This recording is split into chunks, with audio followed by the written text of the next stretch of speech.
New York Democrat Jamaal Bowman and Representative Thomas Massie, Kentucky, got into a bit of a heated exchange about guns, gun legislation in the halls of Congress on Wednesday.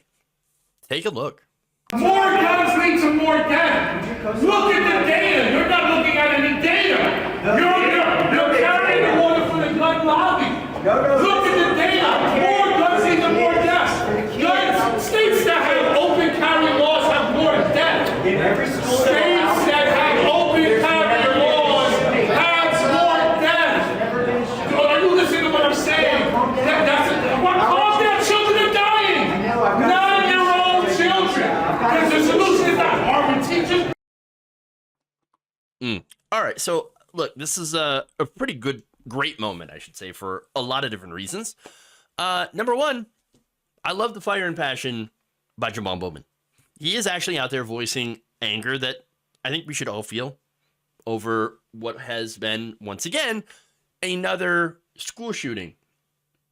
And look, I think that one of the unfortunate things of being somebody who is doing, talks about these issues all the time, because it seems to happen all the time. And of course, Congress, because they're constantly having to talk about this and debating this, is that there tends to be an effect of desensitization to this entire issue. I mean, just due to the sheer volume of, mass shootings, school shootings.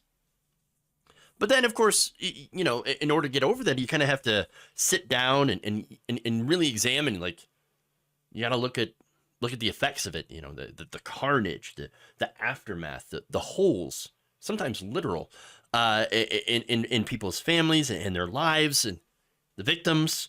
And of course, when you think about the victims, in this case, you had 9-year-old children. They're not going to be able to live their lives.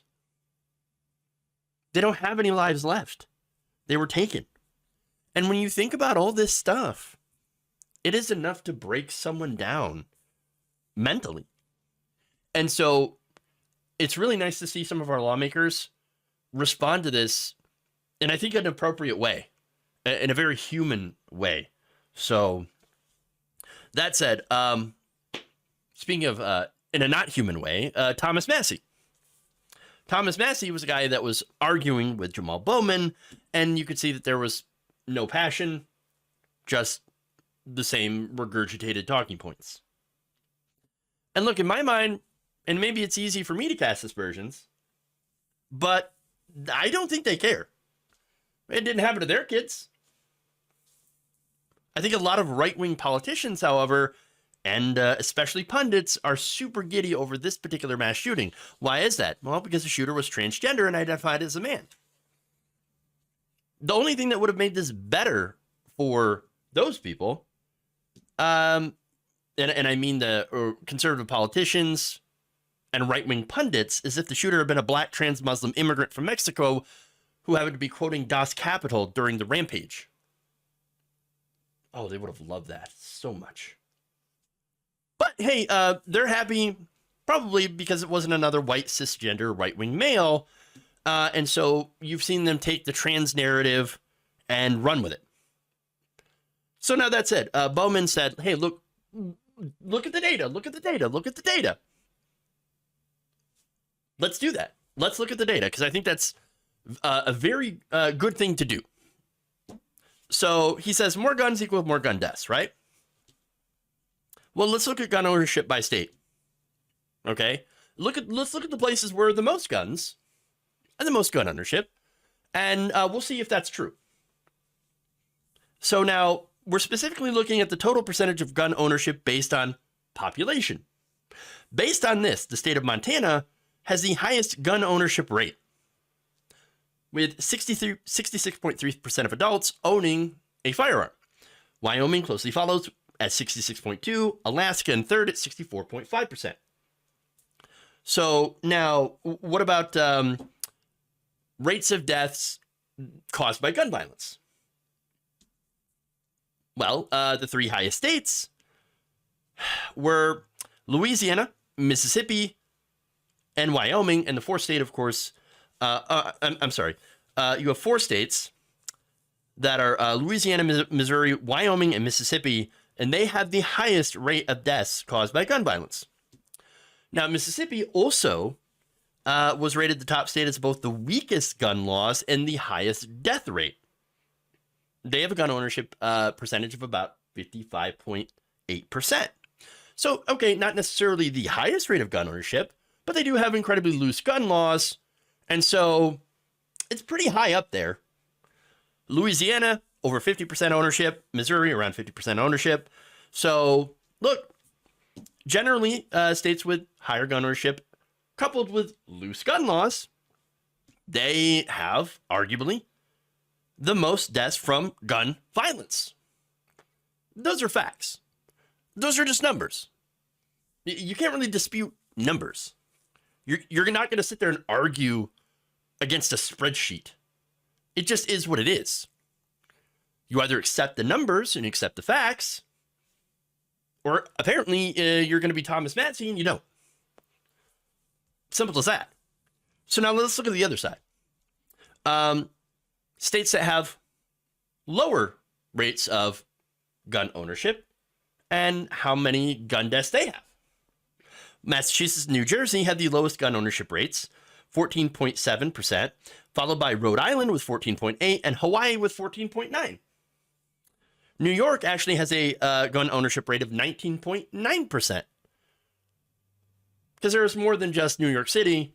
There's actually places where people live outside of New York City. So now, gun laws, both Massachusetts and New Jersey also have some of the most strict gun laws in the country. So, and so it's, they also have some of the lowest rates of gun deaths. It's weird. It's almost as if there are less guns and low rates of gun ownership lead to less gun deaths. Whereas if you have a place that has more guns in it, that would leads to more gun deaths. And by the way, that it again also includes accidents, suicides, and of course homicides. So yeah, it's weird. It's weird. It's almost just like, hey, places where there are more cars, there are more car accidents. Yes, you have more guns. You're gonna have more gun deaths, especially if you have weaker laws when it comes to regulating those guns. Now, the study again notes that the states that have that even the states that have some of the highly restrictive gun laws still do see firearm deaths. And look, a lot of it comes from guns coming across state lines. In fact, a study noted that when guns from another state are found at a crime scene, 4 out of 5 usually come from states with weaker gun background check laws. So one example of that is Chicago.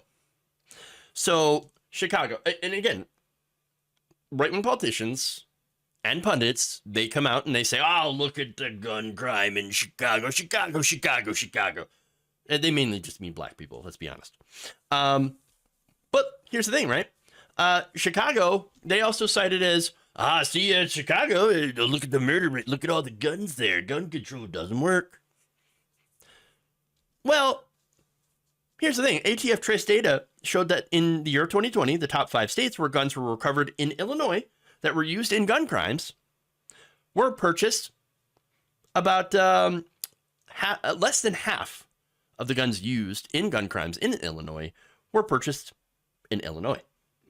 A lot of them came from Indiana, Missouri, Wisconsin, and even Kentucky. So again, you have less than half the guns used in gun crimes in Chicago being from Illinois. Illinois has tighter gun laws. So that means that places that these guns that are going to places that have stricter gun laws are coming from places that have looser gun laws. Huh. So, yeah, again, that's a fact. All right, so now let's look at Massie and his plan to stop mass shootings in schools.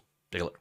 We've got guns here to protect us, and we believe the kids should have somebody to protect them. Every school that's allowed it has never had a shooting, not even an accidental discharge at any of the schools.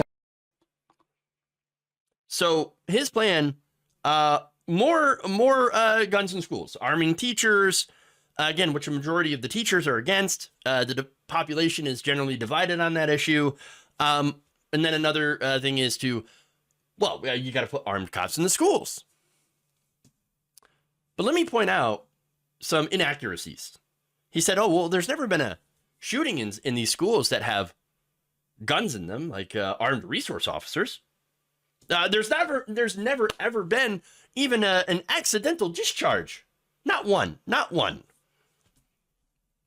You know, except when in Pineview Elementary School in Rockwood, Tennessee, where on March 13th, 2020, a school resource officer unintentionally discharged his firearm into his office at the school. And except, March 5th of 2020, where a school security guard had unintentionally shot a school maintenance worker in the eye while showing him his gun in the parking lot. Or, that time at Pachaco Middle School in Las Cruces, New Mexico. That's on December 4th, 2019, where a school resource officer unintentionally discharged his duty-issued handgun into his office. A wall was struck, but thankfully nobody was injured. Waitman Middle School, Wesley Chapel, Florida, on April 30th, 2019, where a school resource officer was leaning against a cafeteria wall with his agency-issued weapon. And, of course, it fired into the wall while it was still in the officer's holster. Accidental discharge, people. It apparently happens. There's more. In April 5th, 2019, in Milwaukee, at St. Josephat Parish School, a janitor who was armed. Why? Well, his gun, or their gun, unintentionally discharged, and a student was bruised by falling debris caused by the bullet hitting a wall. In Blountesville Elementary in Blountesville, Alabama, on March 22nd, 2019, a substitute teacher unintentionally discharged a gun in a first grade classroom. One student was sent to the nurse's office after being struck by a bullet fragment. In Seaside High School, Seaside, California, on March 13th, 2018, a teacher unintentionally fired a gun in class. One 17-year-old boy suffered moderate injuries when fragments of the bullet ricocheted off the ceiling and lodged into his neck. But there's never been an accidental discharge in a school where there were guns, ever. Look, that's not even a fraction of all the incidences that we've seen in school where there were accidental discharges of guns in the schools from the resource officers or the teachers themselves. And there's also a lot of instances where, again, these guns were just left around somewhere in the school and students would find the gun. Now, thankfully, in those situations, and a lot of them, there were no injuries. But it would stand to reason that if you have more guns in the schools, situations like that will happen more often. It's just a numbers thing. And that there is a possibility that some of those incidences might actually turn to be deadly or dangerous. But let's leave that part, right? And go on to whether or not armed security guards in schools are effective at stopping school shootings. Because you could say, oh, look, okay, so Okay, so there are accidents sometimes. You know, things happen. People make mistakes. What are you going to do, right? But you know what? We're okay with that because, you know, those guards, they're protecting the children here, stopping all these different mass shootings and school shootings. So it's an acceptable risk. Except, no, that's not what happened at all. According to The Trace, a nonprofit newsroom that focuses on gun issues, in 2018 alone, there were at least 4 prominent school shootings. In 3 of them, you had armed guards that failed to stop the shooter from killing. Actually, that's all 4 of them. This happened at Kentucky's Marshall County High School in January of 2018, Florida's Marjorie Stoneman Douglas High School in February, Maryland's Great Mills High School in March. In those schools, attackers stormed campuses despite the presence of armed guards.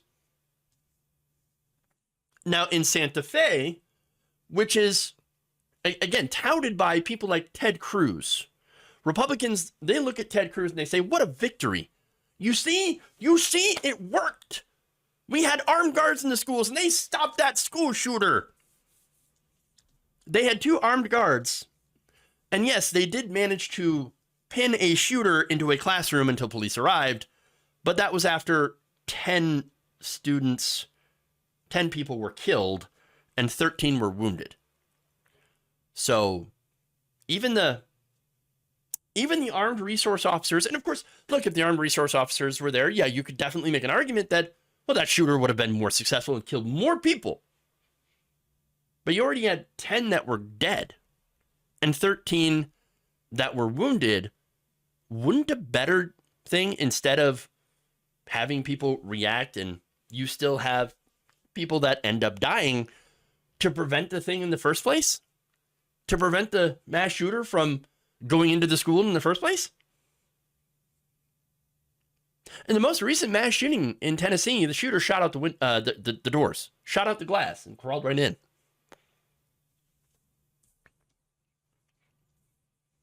But we got to harden the schools, you know.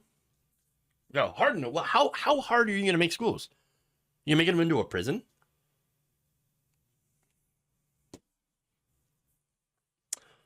Now, look, there's more.